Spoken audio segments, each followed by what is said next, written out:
सामान्य आदमी एक ही बार मरता है, लेकिन एक लेखक हजारों बार मरता है अपने जीवन में। जिस चरित्र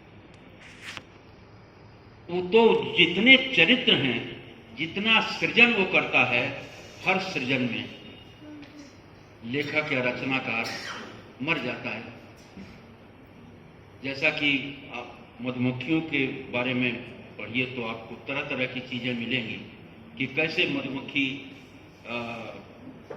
मधुमक्खियों में क्या कैसे होता है। मैं यहाँ उसको चर्चा नहीं करूंगा खास तौर से। तो लेखक जो है, इसलिए लेखक का समाज को भी आदर करना चाहिए और इसलिए हम लोग भी आदर करते हैं लेखक का। भले उसके किसी आयोजन में न जाएं, बुलाने पर न जाएं, कोई समय की बात हो, लेकिन मन में तो उसके प्रति आदर रहता है कि वो हमारे परिसर का आदमी है। जो प्रेमचंद ने और ताराशंकर भी हमारे जो हिंदी के उपन्यास का प्रथम लेखक हम मानेंगे यथार्थ का, और तो वो प्रेमचंद को मानते हैं कि उन्होंने शुरुआत की। ऐसे ही बांग्ला में भी बंकिम चंद्र, रविन्द्रनाथ और शरतचंद्र, ये तीन बड़े लेखक हुए थे ताराशंकर के पहले। लेकिन जब ताराशंकर, विभूति भूषण बंदोपाध्याय, जीवनानंद दास वगैरह आते हैं, जो दूसरी पीढ़ी आती है या उनकी समकालीन आती है, यानी 1890 से 1900 के बीच की, ये लेखक हैं। उनमें अलग अलग प्रवृत्तियां हैं सबकी। ताराशंकर की प्रवृत्ति सामाजिक यथार्थ को पकड़ने की। जिस सामाजिक यथार्थ को ताराशंकर ने पकड़ा और जिसे प्रेमचंद ने पकड़ा, अब वह बहुत बदल गया है। जिस इंडस्ट्रियलाइजेशन का विरोध इन लोगों ने किया था, अब वो उसको लौटाया नहीं जा सकता। औद्योगिकरण का जो विरोध किया इन दोनों ने, या दोनों ने जो गांव का स्वरूप रखा, और प्रेमचंद ने खास तौर से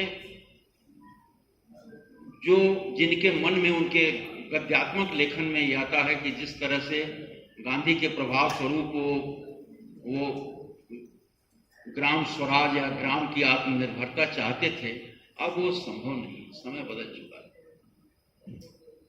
लेकिन जिस गांव का या जिस यथार्थ का चित्रण इन्होंने किया, वो अपनी जगह सत्य है और वो फ्रीज हो गया है। वो एक इतिहास बन चुका है। हम इस रूप में उसका अध्ययन करते हैं या देखते हैं। अब आज उस तरह के उसको हम आज मान करके तो नहीं चल सकते, लेकिन वो एक दृश्य के रूप में हमारे सामने है, पेंटिंग के रूप में हमारे सामने है, जो इतिहास के ग्रंथों से ज्यादा प्रामाणिक है। हजारी प्रसाद जी ने एक बार प्रेमचंद के बारे में लिखा था कि प्रेमचंद के उपन्यास जो हैं, उनमें जो भारत के लोगों की आशा, आकांक्षा, पहनावा, खान पान, सोच समझ ये है, वो इतिहास के ग्रंथों से ज्यादा प्रामाणिक है। इनके बिना इतिहास नहीं लिखा जा सकता। और वैसे भी इतिहास का स्रोत जो होता है वो साहित्य ही होता है। चाहे वो रामायण हो, महाभारत हो या जो भी हो, इतिहास का प्रथम स्रोत साहित्य ही होता है। तो इस रूप में उन कृतियों को अब हमें देखना होगा या देखना चाहिए। लेखक यही करता है। लेखक किसी भी दृश्य को, किसी भी यथार्थ को अपनी लेखनी में, अपनी दृष्टि से अमर कर देता है। वो हमेशा के लिए अमर है। जैसे पेंटिंग में कोई, द्विवेदी जी ने एक पुनर्नवा में एक लिखा है कि ये फूल जो है, धरती का फूल मुरझा जाएगा, सूख जाएगा, मगर जो ये चित्र का फूल है, अगर वो खिला हुआ बना है तो हमेशा खिला हुआ रहेगा, वो अमर है। लेखक यही करता है, किसी परिस्थिति को फ्रीज कर देता है, अमर कर देता है, स्थायी बना देता है। लेकिन अब हमारा जो यथार्थ है गांव का, वो अब यह नहीं सोचना चाहिए कि हम प्रेमचंद या ताराशंकर के साथ चल रहे हैं।